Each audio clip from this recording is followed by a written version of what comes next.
Stiže moja božanska karta. Ne baš! Sve dok djeluje moja maska ograničenja, ne možeš je pozivati. Morao bi žrtvovati 3 čudovišta, a moja maska ti to ne dozvoljava. Varaš se.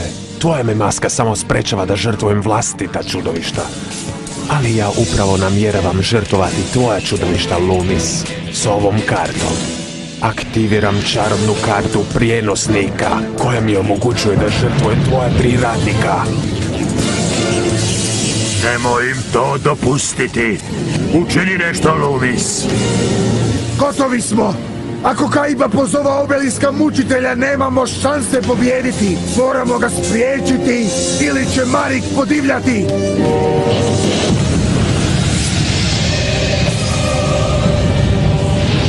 Upozorio sam vas, klaunovi.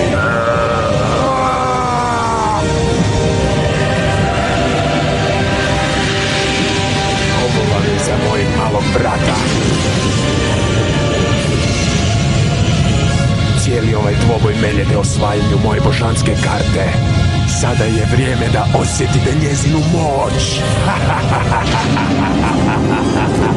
Obelisku mučitelju, ustani i daj oduška svom bijesu.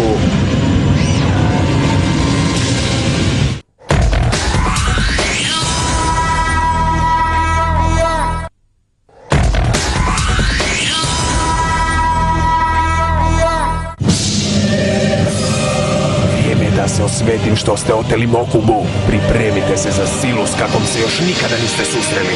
A sada je vrijeme. Obelisku, u izravan napad na Umbrine životne bodove.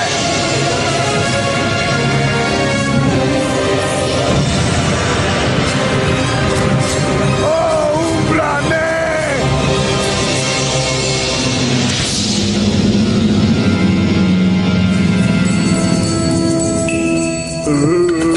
Hej, Umbra, jesi li dobro? On je dobro, ali zahvaljujući mojoj božanskoj karti njegovi životni bodovi nisu.